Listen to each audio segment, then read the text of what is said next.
Hi friends, Jayasri Krishnan from Organic Garden Shoppee லேந்து தான் நான் பேசிட்டு இருக்கேன். மங்கையர் உலகம் நேயர்களுக்கு என்னுடைய வணக்கம். போன எபிசோட்ல எப்படி grow bag என்னென்ன விதமான grow bag இருக்கு, என்னென்ன சைஸஸ்ல இருக்கு, அதுக்கு அப்புறம் அதை எப்படி சூஸ் பண்ணனும், இந்த மாதிரி நிறைய விஷயம் சொல்லி கொடுத்தேன். இப்போ அதுக்கு அடுத்த ஸ்டெப் grow bag நம்ம எப்படி வைக்கணும், ஃபர்ஸ்ட் அடுக்குற போது என்ன மாதிரி அடுக்கணும் அப்படிங்கற சின்ன ஸ்டெப்ஸ் சொல்லி கொடுக்க போறேன்.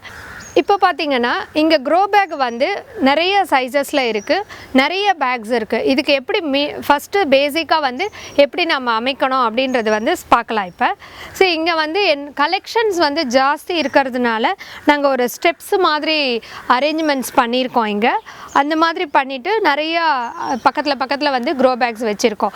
சோ உங்களுக்கே தெரியுது. சோ இப்போ இந்த grow bagல நம்ம வைக்கிற போது இப்போ கீழ நாங்க கடப்பா பேஸ்டா கல்லு போட்டு அந்த மாதிரி வெச்சிருக்கிறதுனால நாங்க அது மேலேயே இப்போ grow bag பண்ணிருக்கோம். சப்போஸ் நீங்க ஃப்ளாட்டா மொட்டை மாடி மேலே வைக்கணும் அப்படினீங்கனா இது drain cells அப்படினு சொல்லுவோம். இது இந்த drain cells பாத்தீங்கன்னா டிஃபரண்ட் thicknessல உங்களுக்கு கிடைக்கும். இந்த thickness உங்களுக்கு தெரியறது இல்லையா, இதுவே கொஞ்சம் பெரிய thickness-ஆ கூட கிடைக்கும். இதுல நீங்க பாத்தீங்கன்னா நிறைய ஓட்டை தெரியும். ஸோ எக்ஸ்ட்ரா வாட்டர் என்ன ஆகும், grow bagல கொட்டுறது இதுக்குள்ளே போய் ட்ராப் ட்ரெயின் ஆகும். ஸோ கீழே வரபோது இந்த ஓட்டைகள் மூலமாக கொஞ்சம் கொஞ்சமாக வெளில ட்ரெயின் ஆகிறபோது உங்களோட டெரஸ் பாழாகாது. அட் த சேம் டைம் உங்களோட grow bagகும் உங்களோட டெரஸ் ஃப்ளோரும் டச்சில் இருக்காது. நடுவில் இது ஒரு சென்டரில் இருக்கிறதுனால grow bagோட லைஃப் ரொம்ப நல்லா இருக்கும். ஸோ இது ரொம்ப ரொம்ப நல்லது. ஏன்னா மல்டி பர்பஸ் நமக்கு சொல்யூஷன் கொடுக்கறதுனால இந்த மெத்தடில் யூஸ் பண்ணுங்க, த பெஸ்ட்டு. அது தவிர நீங்கள் செங்கல் வைக்கலாம், செங்கல் மேலே அடுக்கலாம், இல்லைன்னா கீழே நான் ஹாலோ பிளாக்ஸ் மாதிரி இருக்கும் அதை வச்சுட்டு நாங்கள் அது மேலே வைக்கலாமா அப்படின்னு கேட்பீங்க. உடன் போர்டை வச்சு வைக்கலாமான்னு வைங்க. பட் உடன் போர்டு பார்க்குற போது தண்ணி கொட்டுற போது ஒரு certain period of time spoil ஆகிடும் உங்களுக்கு. ஸோ அதனால் அதை கொஞ்சம் பெட்டர் அவாய்ட் பண்ணலாம். சரி, செங்கல் அப்படின்னு பார்த்தீங்கன்னா நாங்கள் இங்கே செங்கல் இப்போ பேஸ் பண்ணி தான் வச்சுருக்கோம். பட் வாட் வி ஃபீல் அப்படின்னு பார்த்தீங்கன்னா நம்ம நிறைய காமிக்கிறதுக்கு ஷோகேஸ் பண்ணுறதுக்கு ரொம்ப ஹெல்ப்ஃபுல்லாக இருக்குது.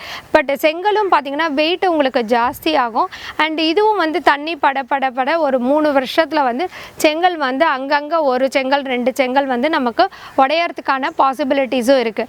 ஸோ த பெஸ்ட் சொல்யூஷன் அப்படின்னு பார்த்தீங்கன்னா இந்த ட்ரெயின் செல்ஸ் தான். ஸோ இந்த ட்ரெயின் செல்ஸை வச்சு வைக்கிறது என்னை பொறுத்த வரைக்கும் ஐ திங்க் இட் இஸ் ரொம்ப அட்வைசபிள்ன்ற மாதிரி நான் ஃபீல் பண்ணுறேன். ஸோ இதை நீங்கள் ட்ரை பண்ணி பாருங்கள். இப்போ எப்படி grow bag அடியில் இந்த ட்ரெயின் செல்ஸை நான் ஃபிக்ஸ் பண்ணுறேன், அப்புறமா எப்படி grow bag டிஸ்டன்ஸில் வைக்கணுன்றது பார்க்கலாமா? இப்போ நம்ம grow bagக்கு எப்படி கீழே தரையில் வச்சா என்ன ஆகுன்றதுக்கு இதை நீங்கள் லைவாகவே பார்க்கலாம். சரி, இதுக்கு கீழே grow bag இருந்தது பாருங்கள், அந்த இடம்லாம் ரவுண்டாக எப்படி பேச்சஸ் மாதிரி தெரியுது. ஸோ இதுலேயே தான் அந்த grow bag திருப்பி இருந்ததுன்னா அந்த ஈரம் என்ன ஆகும்னா grow bagல பட்டு grow bagோட லைஃபும் உங்களுக்கு போயிடும், சீக்கிரமே போயிடும். ஸோ அதுக்கான சொல்யூஷன்ஸ் தான் நான் இப்போ சொன்ன ட்ரெயின் செல்ஸு. இப்போ ட்ரெயின் செல்ஸு இதோ இருக்குது இல்லைங்களா. இப்போ இந்த ட்ரெயின் செல்ஸை எப்படி வைக்க போகிறோம் அப்படின்னு பார்த்தீங்கன்னா, இப்போ இந்த இடம் தான் பிளேஸ் அப்படின்னா இந்த ட்ரெயின் செல்ஸை இந்த மாதிரி அட்டாச் பண்ணிடலாம்.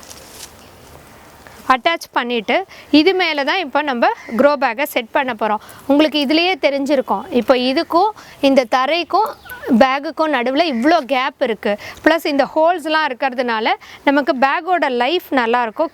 இது இப்போ இங்கே வச்சுருக்கேன் பாருங்கள். இதில் ஒரு விஷயமும் இன்னும் நல்லா கவனிக்கலாம். ஃப்ரண்ட் சைடு பேக் சைடு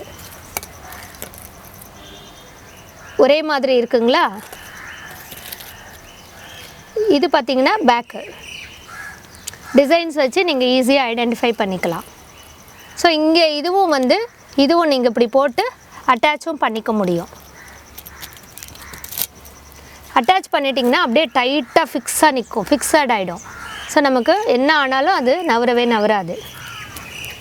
இப்போ பார்த்தீங்கன்னா ட்ரெயின் செல்ஸ் மேலே எப்படி grow bag அரேஞ்ச் பண்ணியிருக்கோம் அப்படின்றது தெரியும் உங்களுக்கு. இங்கே கீழே தர ட்ரெயின் செல்ஸ் இருக்குது, அதுக்கு மேலே grow bag இருக்குது. இதில் இன்னொரு விஷயம் நம்ம கவனிக்க வேண்டியது அப்படின்னு பார்த்தீங்கன்னா, இங்கே ஒரு grow bagக்கு நடுவில் ஒரு ஸ்பேஸ் விட்டுருக்கேன். இந்த ஸ்பேஸ் எதுக்காகனா மினிமம் ஒரு 9 inches ஆவது நம்ம விடுவோம். இது எதுக்காக அப்படின்னு பார்த்தீங்கன்னா, இப்போ இந்த செடியை பார்த்தீங்கன்னா அடர்த்தியாக இருக்குது, நல்லா படர்ந்து வந்துட்டுருக்கு. ஸோ இந்த கேப் இருந்தால் தான் இந்த செடியும் ஒன்றோட ஒன்று அடிப்படாது, இடிச்சுக்காது. ஸோ க்ரோத் உங்களுக்கு நல்லாயிருக்கும். ஃபார் எக்ஸாம்பிள் இப்போ பாருங்கள், இதை பக்கத்தில் பக்கத்தில் வைக்கிறேன். பக்கத்தில் வச்சா என்ன ஆகும், இதுவும் படறது கஷ்டம், இதுவும் படறது கஷ்டம். ஸோ வளர்ச்சி வந்து பாதிக்கப்பட ஆரம்பிச்சிடும். ஸோ அதுக்காக தான் நம்ம வந்து தள்ளி தள்ளி வைக்கிறோம். அதே மாதிரி இன்னொரு ப்ராப்ளம் வரும், க்ரோத் ரொம்ப பாதிக்கப்படும். இதில் ஒரு பெஸ்ட்டு வந்தால் அதில் உடனே தாக்கும்.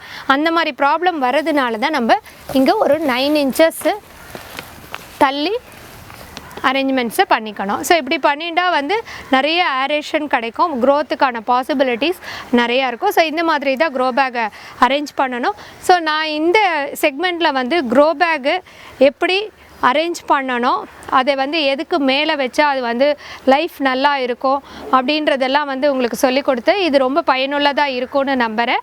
ஸோ இதே மாதிரி வர செக்மெண்ட்ஸில் நாங்கள் வந்து பாட்டிங் சாயில் எப்படி பண்ணுறது, விதை முளைப்பு எப்படி பண்ணுறது, விதையை எப்படி வந்து நம்ம நடணும், அந்த மாதிரி நிறைய விஷயங்கள் சொல்லிக் கொடுக்க போகிறோம்.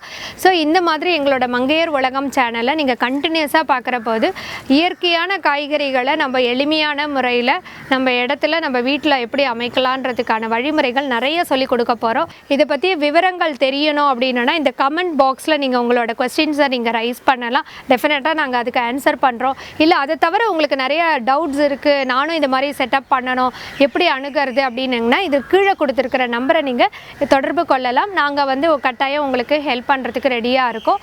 ஸோ இந்த மாதிரி ஒரு நல்ல ஆரோக்கியமான உணவுகளை நீங்களே உற்பத்தி பண்ணி நல்ல ஆரோக்கியமான வாழ்க்கையை வாழணும் அப்படின்ற ஒரு நோக்கத்தில் தான் இந்த மங்கையர் உலகம் சேனலில் நாங்கள் இந்த மாதிரி ஒரு விஷயத்தை மெயின் டாப்பிக்காக எடுத்துகிட்டு வந்து இங்கே இதை பற்றி டிஸ்கஷன்ஸு பண்ணிகிட்ருக்கோம். ஸோ தொடர்ச்சியாக பாருங்கள், இது மிகவும் பயனுள்ளதாக இருக்கும்னு நம்புகிறோம். நன்றி, வணக்கம்.